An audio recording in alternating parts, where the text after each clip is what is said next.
First, you have some time to look at questions 1 to 6.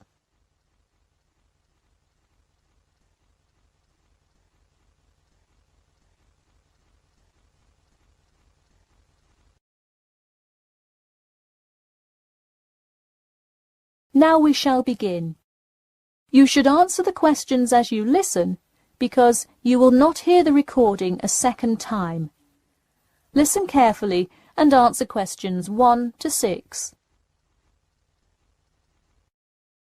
Hello, Elite Travel. This is Emily speaking. How may I assist you today? Hi, I have a group visit to plan, and I wonder whether you could help me decide on which hotel to book. I've narrowed it down to either the Winchester, the Royal Hotel, or the Star Hotel. I'm wondering if you have a recommendation. I would be happy to help. Those three are excellent choices. If everyone is booking hotel rooms independently, an easy way to do it is online booking. The Star Hotel offers online bookings at no additional charge. It sounds fine. Yeah, and you can even book the gorgeous sea view rooms if you act quickly. I'll consider that. It would be great, since we're mostly first-time visitors to the area, to get a nice view of the water. Now, are there handicap-accessible rooms? Yes, all three options have access for the physically disabled. Great.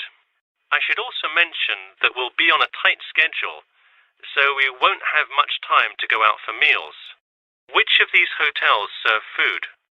There is a limited continental breakfast menu at the Star and at the Winchester. For a full restaurant and room service, the Royal Hotel is your best bet. Oh, wonderful. Could you tell me more about the restaurant? Absolutely.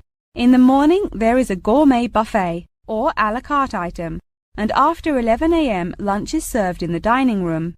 Dinners are in a nice, low-key but high-quality setting in the hotel's private dining room, and Fridays feature the house jazz band. How lovely. Is there a group discount?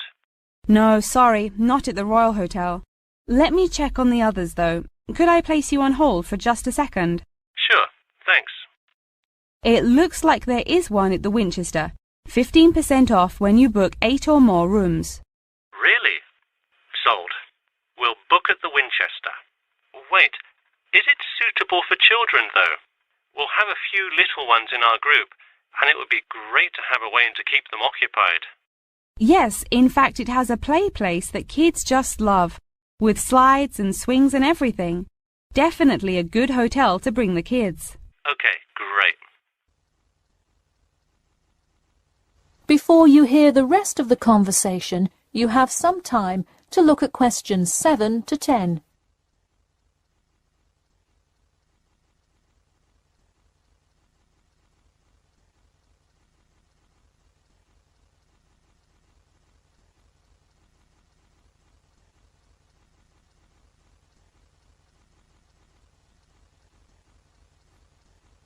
Now listen and answer questions 7 to 10. So now I know where we'll be staying. What next? Should I go ahead and book transportation and assign rooms and everything? Well, for now there are only a few things for you to take care of. We will hold a block of rooms for you as soon as you send a deposit. I recommend booking as soon as possible, so you probably want to send the invitations as soon as you know how many rooms to hold. Oh, right. Okay. I'll send the invitations and put down the deposit. Is there anything else I should take care of? Great! And don't worry about this now, but sometime before you arrive, do let us know if you'll be requiring our transport service to and from the airport. I'll make sure to let you know. Does that incur a service charge, or perhaps a tip, or some presents to show our gratitude for the personal car service? Oh, don't worry about it. It is a free service, so if you would like to tip, you are welcome to do so. But hotel drivers do not accept gifts. Thanks for your help. My pleasure. Enjoy your stay at the Winchester. That is the end of part 1. You now have half a minute to check your answers.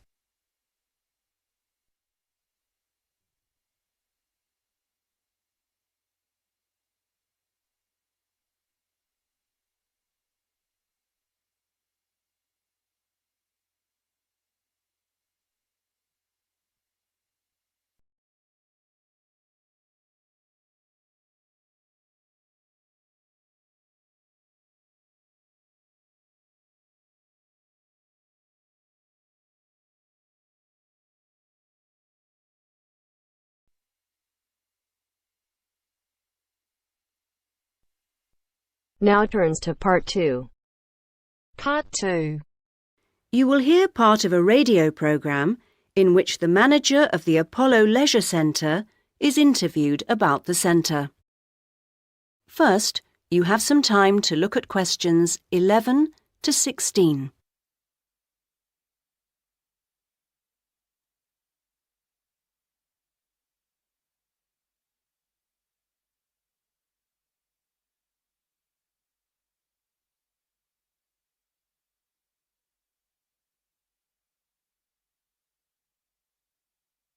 Now listen to the first part of the interview and answer questions 11 to 16. Next, I'd like to welcome Carol Brown, manager of the Apollo Leisure Centre. Carol, welcome. Thank you. Now, Carol, the Apollo seems a familiar sight, but how long has it actually been here? Well, we started negotiations to take over the previous Active Life Centre that used to occupy the premises in 2000 and planned to open in 2001, although the usual delays meant it was 2002 before we were up and running. And do you have quite a mix of members, or are you focused on certain groups? It's pretty broad, actually. There are something like 200 adult members, so that's our biggest group, but we also have as many as 100 youth members, together with about 50 family group members. And I think we'll see that section growing to 100 over the next couple of years. Healthy numbers. Yes, and we'll be developing the centre to make it even more attractive. We're hoping eventually to build in a rock climbing wall, which would make a useful addition. We've already opened our swimming pool, which is hugely popular, and we'll have a massage room open within 12 months. Now, I understand you have different categories of membership? Yes, to suit every pocket. Blue membership includes all facilities for the member and a guest at all times, which is good for people with unpredictable timetables. If you can make it during daytime hours, red membership gives you excellent returns for your fee. As for only half price, you can use all the facilities during the day, and they're actually less crowded then.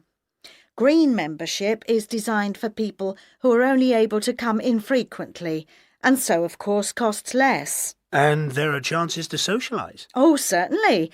Our cafe is very popular and is a nice place to wind down and chat after working out or whatever. In fact, while it used to shut at 8, we've extended that to 9 now, with last orders taken at 8:30. It serves a whole range of food and drink. So if someone wants to join, what do they do? Come and see us. We'll give you all the details. The induction process takes about an hour and a quarter, which includes 3/4 of an hour on average with a personal trainer, and something like half an hour being shown round the different facilities. So we'd be well looked after? Definitely. Now you have some time to look at questions 17 to 20.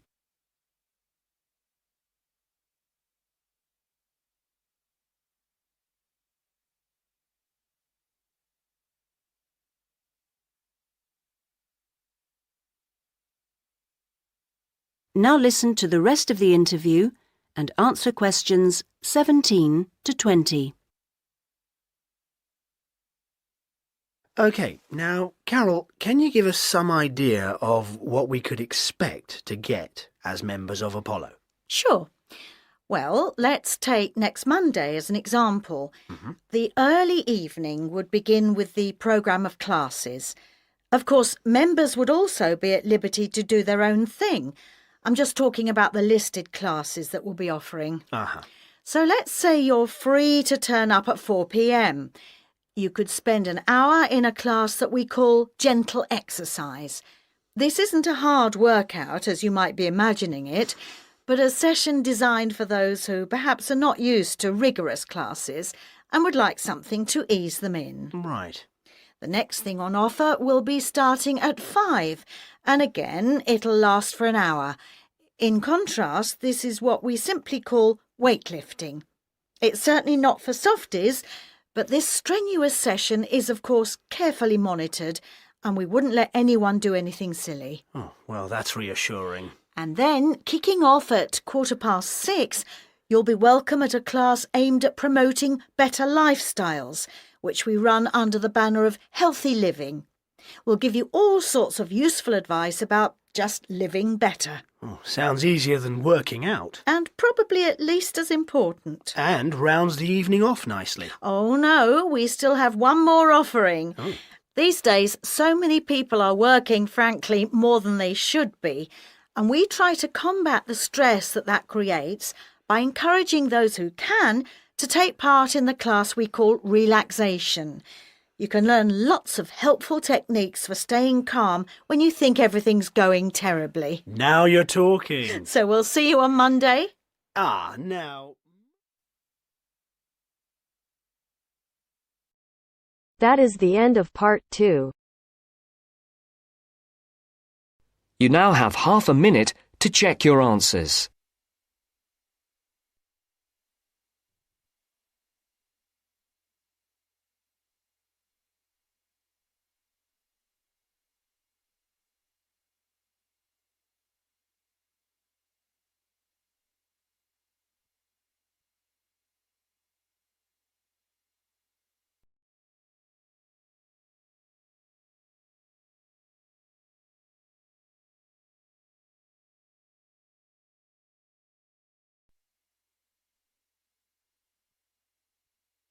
Now turns to part 3. Part 3. And welcome to this morning's lecture on transport. First, you have some time to look at questions 21 to 25.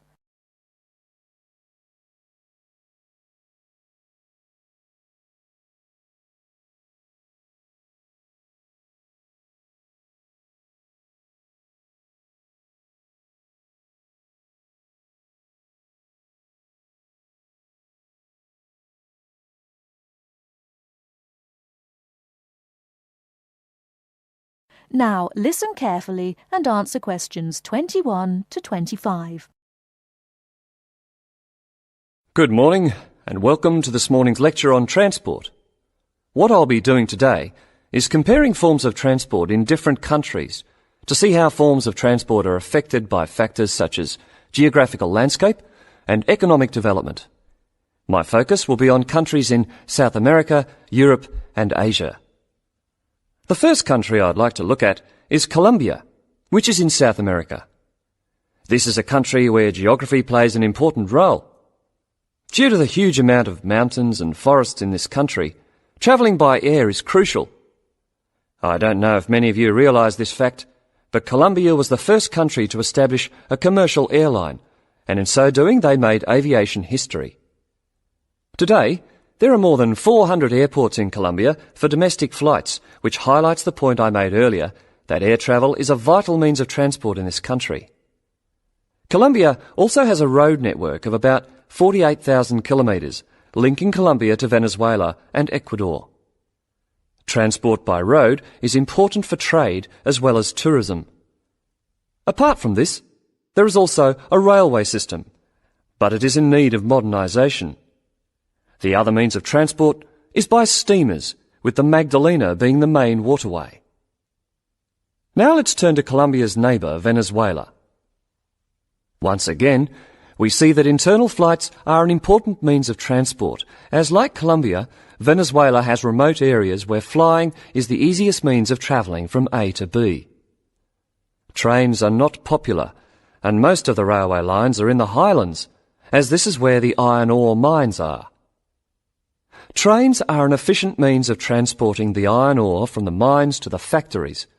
Thus we can see how transport and the economy are interrelated. Ships are also used extensively in this country, and there are many ports, the main seaports being Puerto Cabello and Guanta. Turning now to Europe. Belgium is a country that boasts one of the most compact railway systems worldwide.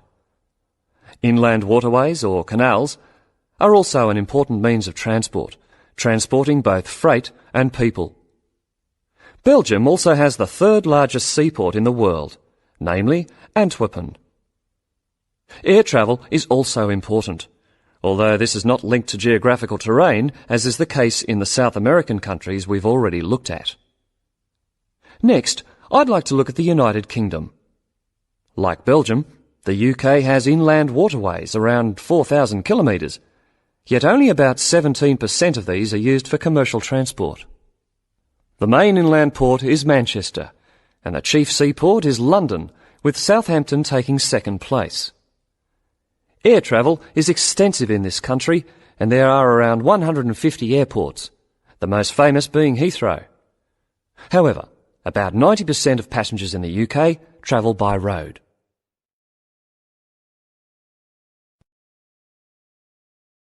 Before you hear the rest of the talk, you have some time to look at questions 26 to 30.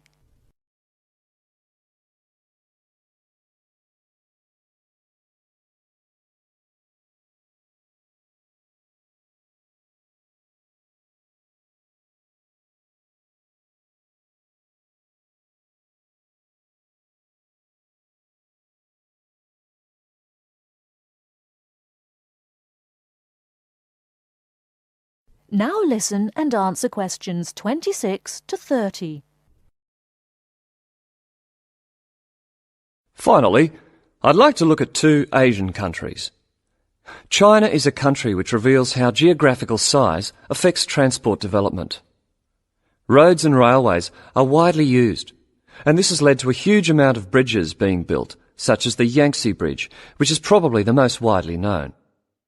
The Yangtze Bridge is 1.6 kilometres long and is built on two levels. The upper tier is for cars and pedestrians, while the lower is for trains. Railways are especially important, and over 80% of freight and passengers are transported by rail. With such a high proportion of people using trains, it is not surprising that governments in countries like China are prepared to invest in the railway system. Obviously, a fast and effective train service will encourage businesses and the general public to continue using it.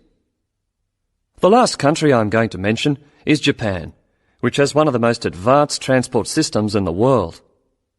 The railway system is highly developed, and the Tokaido Railway, connecting Tokyo and Osaka, has trains that can travel up to 250 kilometres per hour. Ships are also a vital means of transport in both international and domestic areas. To summarise, we can see that transport varies throughout the world, yet the importance of transport networks, be they air, sea, rail or road, cannot be underestimated. That is the end of part 3. You now have half a minute to check your answers.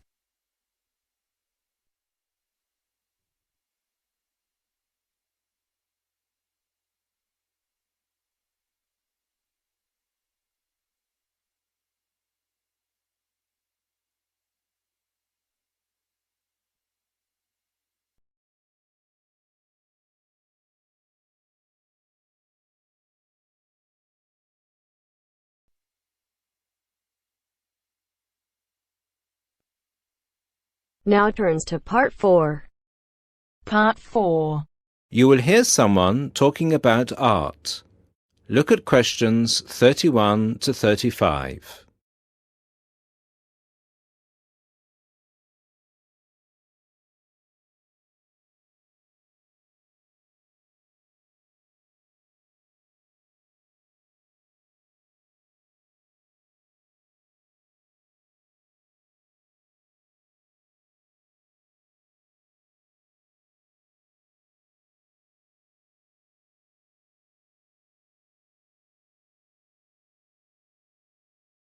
Listen to the first part and answer questions 31 to 35.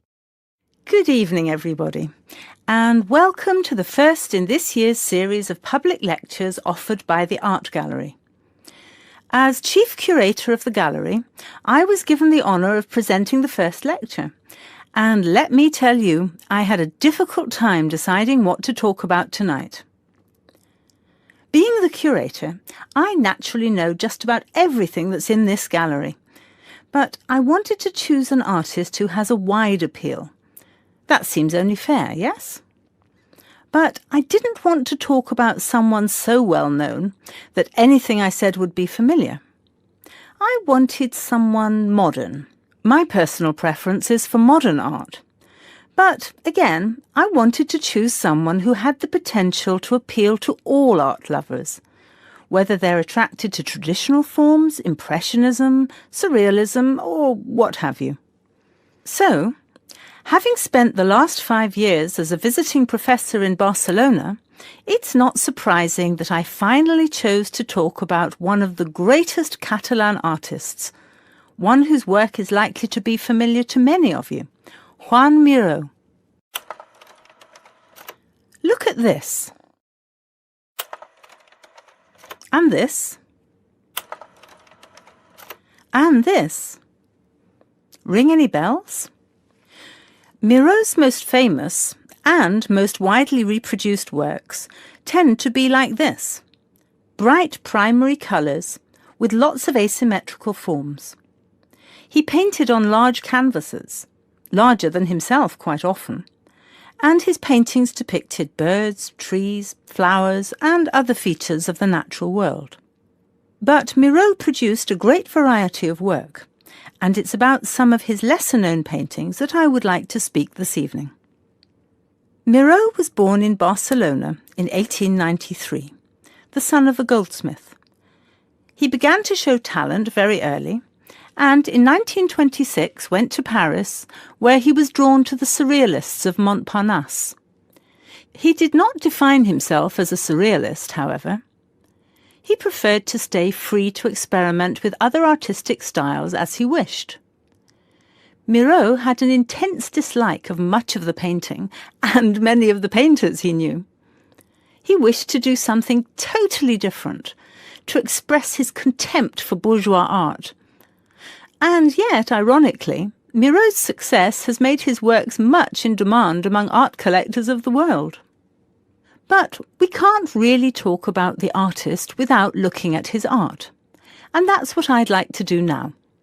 To take a look at just a few of Miró's works and think about what it is that makes them special. Special to me, and to a great number of people who flock every day to the Miró Foundation in Barcelona. Now look at questions 36 to 40.